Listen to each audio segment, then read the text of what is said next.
Hi, I'm Brady Yellow, and I'll be talking about understanding kinematics equations in Physics 2.8a today.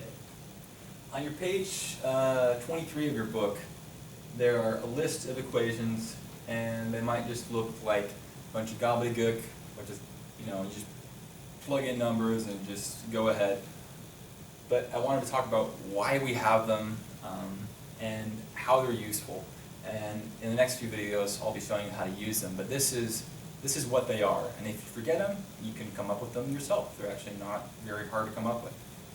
So this is the list of equations, and they're involving velocity, position, denoted by x, and acceleration, denoted by a, and time, t. So it seems like a lot, but let's break it down.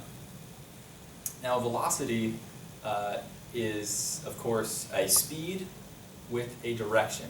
So when you have a magnitude like speed and direction, you have a vector quantity. So velocity is not the same as speed, and I'm sure that your book and Professor Eichmeyer are going to go over that many times.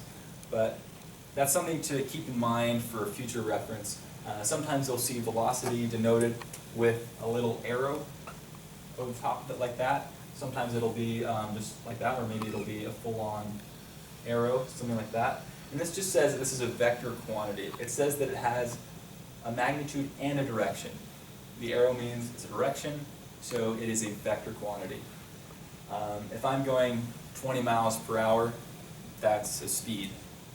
If I'm going 20 miles per hour south by southwest, that means I have a speed and a direction, which would be a velocity. And that's the difference. So when you think about that, when we think about how we drive our cars and the speedometer, it's going to be in miles per hour or kilometers per hour. So this should make sense that it's going to be measured in the metric system and in most of our problems in meters per second. And why is that? Because velocity is the change in x over the change in time, or the change in distance over the change in time. And if I go from point A to point B, and the distance is 10 miles, and I take the whole ride in 1 hour, and I'm going the same velocity the whole time, and I'm going directly there, then I'd be going 10 miles per hour. But I might speed up to 60 miles per hour. I might stop and take a break. I might go 5 miles an hour for a little while. So if my velocity is changing all the time, what I need is a more precise way of measuring my velocity at any point.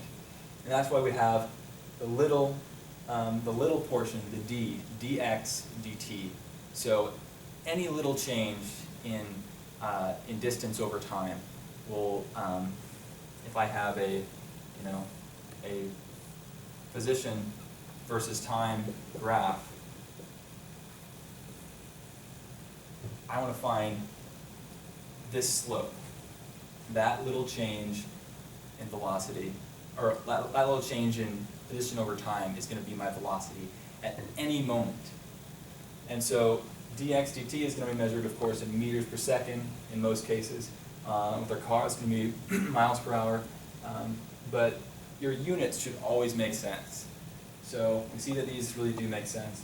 And acceleration, as you might know, is change in velocity over change in time, dv dt. So v is going to be meters per second, so a change in v is also going to be measured in meters per second.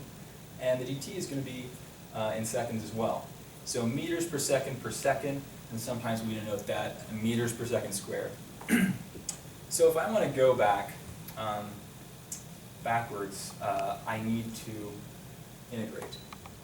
Now, all the problems that we're going to be doing in Physics 2.8a, or almost all of them, are going to be with a constant acceleration. That acceleration might be gravity, it might be some other external force, but it's going to be constant. And that's the only way that we can use these equations, is if we have a constant acceleration. And I'll put that down here. I only use that for a constant acceleration.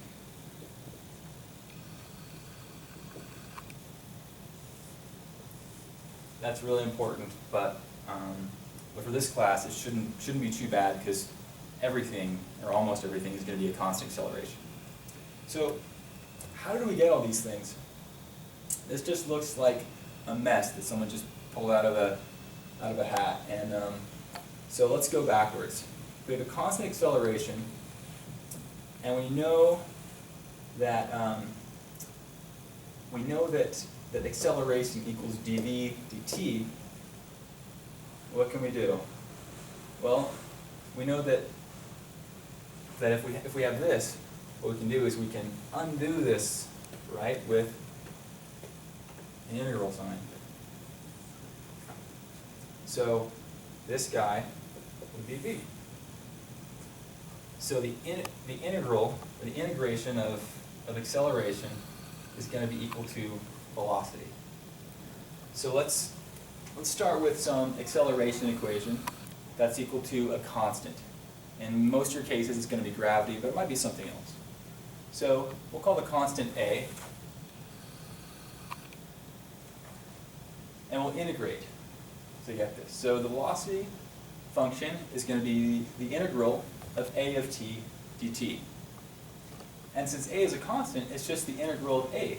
And the integral of any constant, say the integral of 5, would be 5t. So the integral of a is going to be at.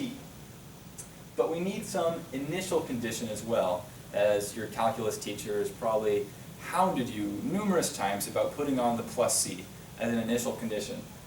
What that means, in our case, is v naught, the initial velocity. So this velocity function is going to be equal to the acceleration times t plus some initial velocity. And that should make sense. At time 0, it should have the initial velocity. We put in t equals 0, t at that point is equal to v naught. That makes sense. So let's go on. We know that the velocity is equal to dx dt. So if we want to find out what the equation for position is, we can just integrate velocity. So here we go. We're done, and this is x. So position is going to be the integral of the velocity function, which we found right here.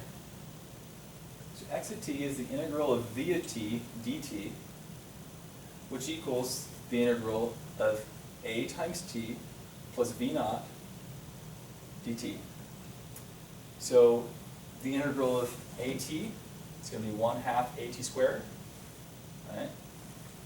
Plus v naught is a constant, so the integral of v naught is just going to be equal to v naught times t. And then we have to add in our initial condition that we usually call c in calculus, but in this case it's going to be x naught, which will be the initial position of whatever it is. It might be a football we're throwing, it might be a ball we're dropping. Whatever it is, it's going to be the initial position of that object. So we're going to end up with x of t equals 1/2 at squared plus v naught plus x naught. And that is another way of saying this equation right here. And we're also going to have v of t equals at plus v naught. Right here. And all these other equations are ways of saying the same thing. They're ways of saying exactly what this is using algebraic manipulation. They have added equations, they've done some manipulations, but this is where they came from.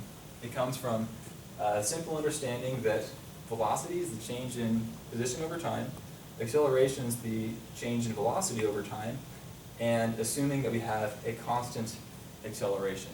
If you ever forget your kinematics equations, you can just go here and create your own. I did this on many tests, and I would just start with acceleration and then just work my way down until I got it in a form that made sense to me and looked right to me.